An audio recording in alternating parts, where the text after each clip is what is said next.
To my YouTube channel computer education Bangla. তা আজকের মূলত টপিক হলো এক্সেলে কিভাবে ডাটা এন্ট্রি কাজ করা যায় কিংবা করা হয় এবং ডাটা এন্ট্রি কাজটা আসলে কি। তা ভিডিওটি সম্পূর্ণ দেখার অনুরোধ রইল। তো চলুন শুরু করা যাক।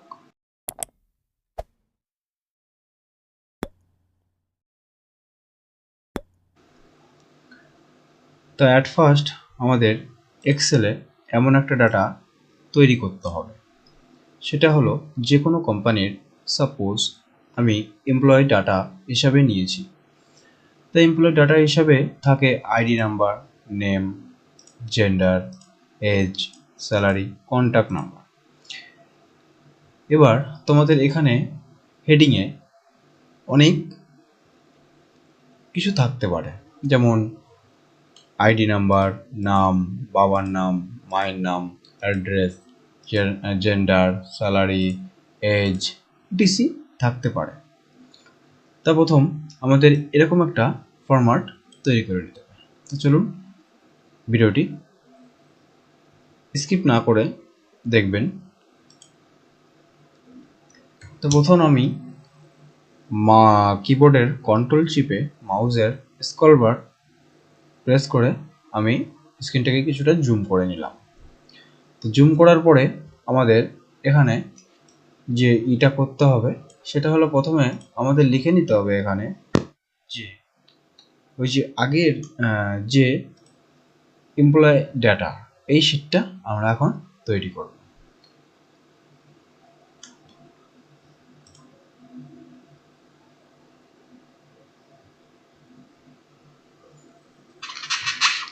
তো প্রথম আমরা এখানে জুম করে নিলাম কিবোর্ডের কন্ট্রোল আর স্ক্রল দিয়ে, কিংবা তোমরা এখান থেকেও জুম ডাউন জুম আপ করতে পারো, একদম কোনায় বা পাশের একদম নিচের দিকে কোনায়। তো আমি এইটুক নিলাম। তো নেওয়ার পরে আমি এখানে লিখে নিচ্ছি আইডি নাম্বার, তারপর লিখে নিচ্ছি নেম, তারপর লিখে নিচ্ছি জেন্ডার, তারপর ট্যাব দিয়ে দিয়ে আমি এই রোগুলোকে পার করছি। তারপর লিখছি এজ, তারপর লিখছি স্যালারি, তারপর লিখলাম কন্ট্যাক্ট নাম্বার বা মোবাইল নাম্বার, কন্ট্যাক্ট নাম্বার। তা আমরা ওপরের দুটো লাইন বরাবর টেনে নিয়ে ওপরের দুটো রোকে সিলেক্ট করে আমরা মার্জ অ্যান্ড সেন্টারে ক্লিক করব। তাহলে কি এটা মার্জ হয়ে যাবে, মানে একত্রিত হয়ে যাবে এবং এটা সেন্টারে লেখাটা হবে। তো এখানে আমরা লিখে নিই employee data,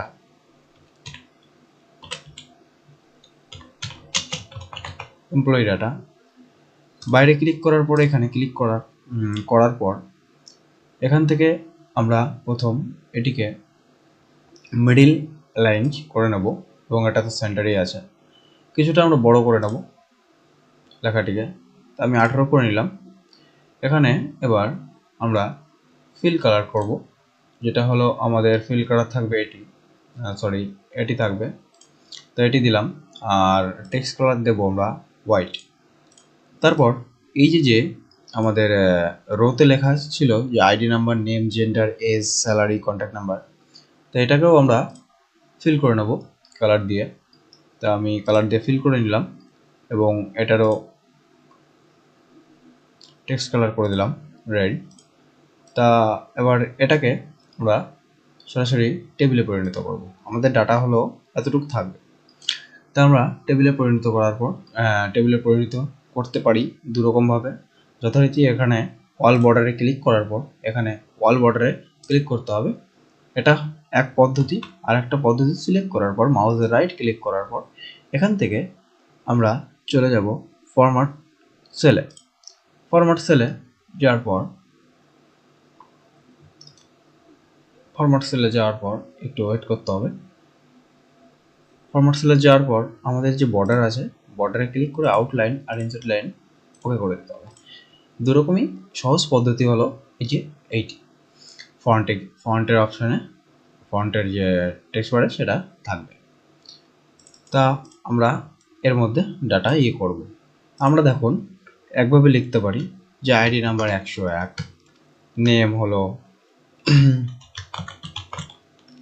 Pankaj Biswas, gender male, age 23, salary 2000, something, mobile number etc. এভাবে আমরা লিখতে পারি, তাই না, ট্যাবের মাধ্যমে। তা আমরা আজ এভাবে লিখবো না, লিখবো আজ আমাদের এখানে একটা সেটিং থেকে একটা কাজ করতে হবে। সেটি হলো আমাদের এই যে অফিস বাটনে ক্লিক করার পর যে এক্সেল অপশান থাকবে সেটা উইন্ডোজ 10-এ 2007-এর ক্ষেত্রেও এবং উইন্ডোজ 7-এ 2007-এর ক্ষেত্রেও এবং তোমার উইন্ডোজ নয়, এটা ভার্সানের মাইক্রোসফট ভার্সানের, এটা তোমার 2010 ভার্সান, 16 ভার্সান এবং 2022 কিংবা 23 ভার্সান এটা যথারীতি কাজ করবে। যে এক্সেল অপশানে ক্লিক করতে হবে। ক্লিক করার পর আমরা চলে যাব কাস্টমাইজে ক্লিক করার পর আমরা এখানে চুজ কমান্ড ফর্মে নিচে এখানে ক্লিক করব। এখানে আমরা অল কমান্ড সিলেক্ট করব। তো অল কমান্ড সিলেক্ট করার পর এখানে আমরা এর ভাগটা পাচ্ছি যে ABCDCLY আছে, অ্যালফাবেটিক্যালের মাধ্যমে করা আছে। তা এখানে আমরা এফ খুঁজে নেব। তাই এফ ফাংশনের মধ্যে গিয়ে দেখতে হবে আমাদের, একটু স্ক্রল করে নামবেন নিচে, এই যে এফ ফরম্যাটের মধ্যে চলে এসেছি আমরা এবং এখান থেকে আমাদের চুজ করতে হবে যে এখানে চুজ করতে হবে যে ফর্মটা কোথায় লেখা আছে। তা এই যে হলো ফর্ম, এই ফর্মটাকে আমরা এখানে অ্যাড করে দেবো, এই যে এইখানটায় অ্যাড করে দেবো। তাহলে অ্যাড করে দিলাম, দেখুন এখানে সচরাচর চলে আসবে। তাই এটার পর ওকে করলাম, দেখুন এখানে ফর্মটা চলে আসছে। তারপর এই হেডিংটুকু সিলেক্ট করার পর আমরা এই ফর্মে ক্লিক করব। ক্লিক করার পর একটা ডায়লগ বক্স ওপেন হবে, সেটির জন্য এখানে ওকে করতে হবে। তো আমাদের ডায়লগ বক্সটা চলে আসলো। এবার আমরা এখান থেকে আইডি নাম্বার লিখব 101, ট্যাব নেম PANKJ পঙ্কজ বিশ্বাস, সাপোজ জেন্ডার হবে মেল, এজ হবে 26, স্যালারি হবে 20,000, কন্ট্যাক্ট নাম্বার আমি একটা দিয়ে দিচ্ছি, কন্ট্যাক্ট নাম্বার আমি দিয়ে দিলাম। এবার আমরা এখান থেকে নিউ কিংবা কিবোর্ডের এন্টার প্রেস করতে পারি। যেহেতু আমরা এন্টার প্রেস করছি কিবোর্ডের, দেখুন ডাটাটি সম্পূর্ণ নিচে চলে এসেছে। আপনারা দেখতেই পাচ্ছেন ডাটাটি সম্পূর্ণ চলে এসেছে। এবার আমরা দ্বিতীয়টা করি,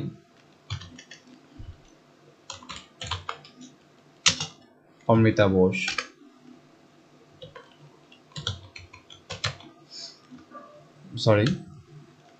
এখানে আমরা দ্বিতীয়টা করা, এখন আমরা নাম্বার 2 নাম্বারে চলে যাব। সেটা হলো আমাদের আইডি নাম্বার 102 হবে এবং ট্যাব দিয়ে আমরা এটিকে নেম অপশনে নিয়ে যাব। এবার এখানে লিখব পূজা ঘোষ, তারপরে জেন্ডারে দেব ফিমেল, তারপরে এজ দেব, পূজা ঘোষের বয়স হচ্ছে 25 বছর বয়স, সে পায় 25,000 টাকা বেতন পায় এবং তার কন্ট্যাক্ট নাম্বার, এটা কন্ট্যাক্ট নাম্বার আমি একটা যে কোনো একটা দিয়ে দিচ্ছি, আপনারাও দিয়ে নেবেন, জাস্ট দেখানোর ক্ষেত্রে ইউজ করছি, এটা নিয়েও দেখুন পরপর চলে আসছে। এইভাবে তোমাদের এইটা করতে হবে। তা আমি এখান থেকে ক্লোজ করে দিচ্ছি। ক্লোজ করার পর এইভাবেই তোমাদের ডাটাগুলোকে করতে হবে। তা এখান থেকে আবার তোমরা দেখতে পারবে যে এই ডাটাগুলোর মধ্যে যে একই ডাটা, যেমন একই নাম দুবার লেখা হয়ে গেছে কিনা সেটা দেখার জন্য আপনারা চলে যাবেন কন্ডিশন ফরম্যাটিংয়ে গিয়ে highlight cell rule and duplicate value, duplicate value click করার পরে এখানে ওকে করবেন। দেখুন আমার কোনো ডুপ্লিকেট ভ্যালু নেই, কিন্তু আমি যদি এটা যদি কপি কিংবা কন্ট্রোল সি আর কন্ট্রোল ভি দিয়ে কপি করি, পেস্ট করে দিই, তাহলে দেখুন এখানে ডুপ্লিকেট ভ্যালু দেখাচ্ছে। আবার যদি এখানে যদি পেস্ট করি, ডুপ্লিকেট ভ্যালু আমাদের রেড হিসাবে দেখাচ্ছে। তা আপনারা একটু চেক করে নেবেন। তা আমি এখান থেকে ক্লিয়ার রুলস করছি, দেখতে পাচ্ছেন। এবার আমরা এখান থেকে আবারও দেখছি condition formatting, highlight cell rule আর ডুপ্লিকেট ভ্যালু। এখানে দেখেন 3টে ডুপ্লিকেট ভ্যালু আছে। সেক্ষেত্রে এটার ক্ষেত্রেও তাই হবে যে condition formatting, highlight cell rule and duplicate value. দেখুন অনেক ডুপ্লিকেট ভ্যালু আছে, 23, 23, 26, 26, 23, 26, 23, দেখতেই পাচ্ছেন। তা এই ছিল আজকে মূল টপিক, ঠিক আছে। আমার চ্যানেলটির নাম কম্পিউটার এডুকেশন বাংলা। তা চ্যানেলটিতে নতুন হয়ে থাকলে অবশ্যই চ্যানেলটির পাশে থাকবেন এবং সাবস্ক্রাইব করবেন, আর পাশে থাকা বেল আইকনটিতে একটা প্রেস করে দেবেন। লাইক, কমেন্ট, শেয়ার করতে ভুলো না। যদি কোনো অসুবিধা হয় সেক্ষেত্রে আমাকে কমেন্ট বক্সে জানাতে পারো। এবং এই যে এক্সেল যে শিটটা, এই শিটটা আমি তোমাদের নিচে ডেসক্রিপশনে দিয়ে দেবো, একটু ডাউনলোড করে নেবেন।